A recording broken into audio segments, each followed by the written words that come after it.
So as a result of all of the things that we've been hearing, in 2012, the Ontario Human Rights Commission decided to look more closely at this practice from a human rights perspective. So we did a lot of research and consultation with leading organizations and experts in the field, and we also conducted a wide-scale public survey that was available online. More than 1,000 people and organizations responded to that survey, and many people took the time to tell us their very personal stories. So one survey respondent told us that people at times will tell you that you're overqualified, but the fact is that as soon as a person doesn't give the name of an organization from Toronto or within Canada, the resume goes directly into the garbage. We heard that newcomers face Canadian experience requirements from employers throughout the job search process. So while some employers continue to list Canadian experience as a requirement in job ads more frequently, it's done more subtly. It can happen in the job interview process, for example, and we do know that many employers will actually have recruitment agencies screen people to see whether they have Canadian experience or not. Organizations that serve newcomers told us that in some cases, employers may disregard a resume that lacks evidence of Canadian experience without the job applicant ever knowing why they weren't considered for the position. Employers can also form conclusions about an applicant based on an unfamiliar resume style or a cover letter, foreign work experience listed in a resume, a written communication style that may not be perfect English, or a non-English sounding name. So the Commission heard time and again from people that newcomers are in a very difficult position. They can't get a job without Canadian experience, and they can't get Canadian experience without a job. One survey respondent said to us, the main reason that they cited and supported their decision not to hire me is a lack of Canadian experience. But I have all of the qualifications and over 12 years of experience in a multicultural and fast-paced work environment, and I feel that I have good communication skills too. I even will offer to work without wages for a few weeks so that they could judge me in my work. I started getting frustrated and I'm planning to go back. They say they need skilled workers in Canada, but they don't recognize her overseas experience. Another survey respondent wrote, it took me a very long time to find a job, and the one that I finally got was due to my many, many months of continuous hard work and long hours as a volunteer. The work I do now has nothing to do with what I went to college for. It was sad, depressing, and a financially draining struggle for me.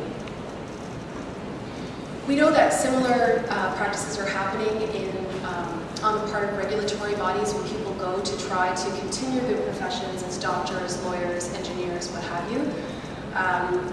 Regulatory bodies often and historically have not admitted new members without prior work experience in Canada.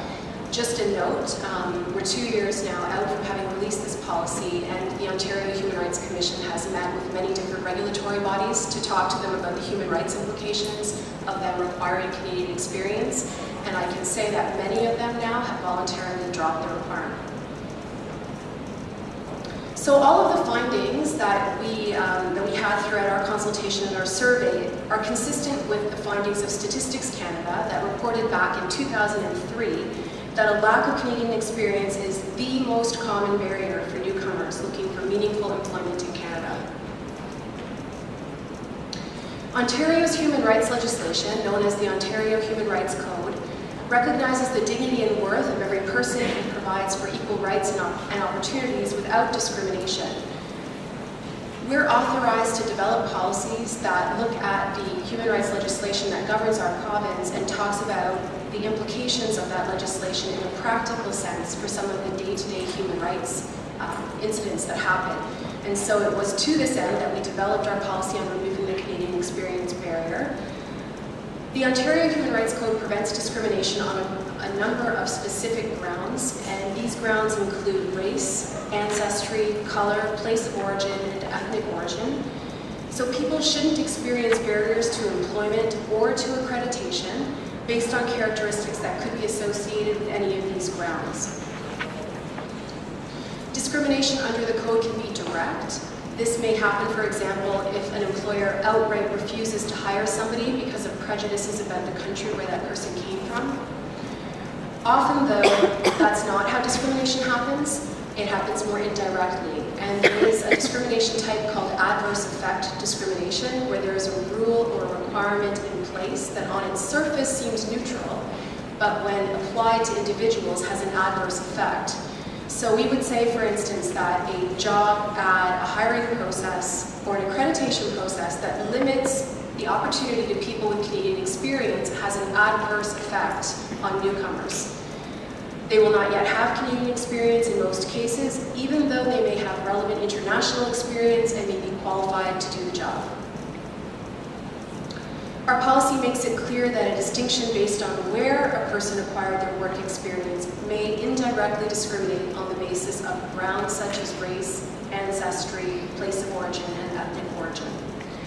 There's no common understanding of what employers and accreditation bodies are looking for when they ask for Canadian experience, and this can be extremely frustrating for newcomers who may be qualified for a position, but who haven't yet worked in Canada and aren't yet given a chance to show that they're qualified. And many newcomers feel that the approach of some Canadian employers arbitrarily and needlessly penalizes them for a lack of Canadian experience. In some cases, people went so far as to say that requiring applicants to have Canadian experience may in fact be simple disguised discrimination and a way to screen out newcomers from the process. So one survey respondent wrote, "I have worked all over Europe, and I know that there's no problem like European experience. I believe that Canadian experience is a self-invented barrier to stop immigrants with high education getting into highly paid, high-level jobs." Our policy position is that a requirement for Canadian experience is discrimination on its face and can only be used in very limited circumstances. So the onus will be on employers and regulatory bodies to show that a requirement for Canadian experience is legitimate. And this can only be done in accordance with an established legal test. You have the policy in front of you. The test is laid out in detail for those of you that are interested, but it's not an easy test to meet.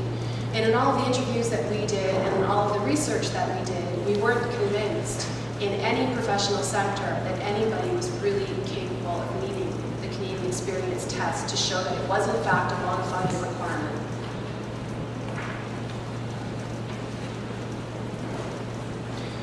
Even where employers and regulatory bodies may be acting in good faith, an applicant's Canadian experience or the lack thereof isn't a reliable way to assess a person's skills or their abilities.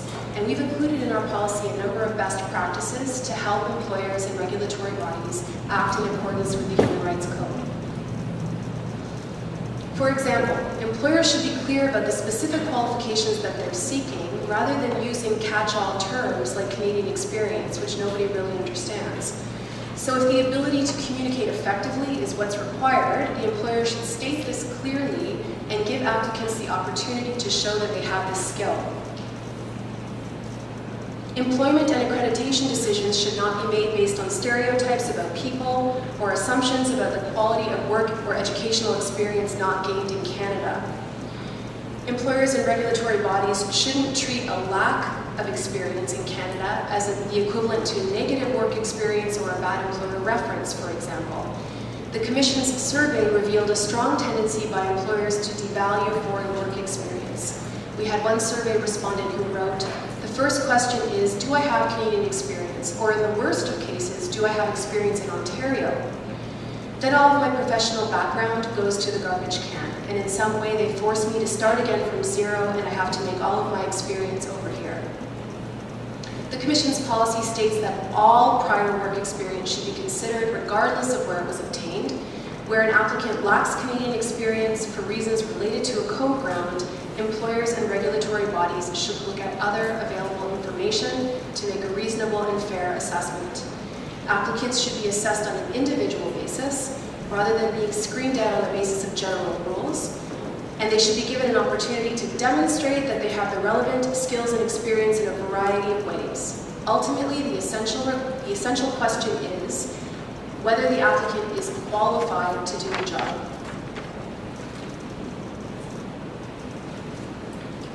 Employers who routinely refuse to hire people who are identified by specific code grounds may in fact be motivated by negative attitudes, biases, and stereotypes. Employment decisions that are based on discriminatory stereotypes are a violation of Ontario's Human Rights Code. Employers should rely on objective criteria when choosing applicants to minimize the chances that discrimination will play a role in the selection process. Employers and regulatory bodies have a legal responsibility under the Ontario Human Rights Code to ensure that their employment practices and accreditation decisions don't result in discrimination. It's not acceptable to choose to remain unaware of discriminatory practices, whether or not a formal complaint has been made. Human rights decisions are full of findings of liability that are based on an organization's failure to appropriately address discrimination. Building a diverse workforce with employees from different backgrounds makes good business sense.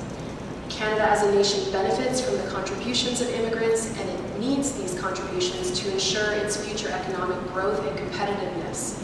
As one human rights tribunal said, it cannot be in anyone's interest to continue to accept into this country some of the best and brightest individuals from around the world, and to then make it virtually impossible for them to use the skills that they bring with them. If Canada is to be seen as a place where it's impossible to find a good job, a job in your field, or where as an engineer or a PhD graduate you're likely to end up driving a taxi, it will no longer be a desirable destination for many of the world's most skilled immigrants. They will simply choose to go elsewhere. The Commission's Canadian Experience Policy is intended to help remove the barriers that prevent newcomers from using their skills and experience so that we all may benefit.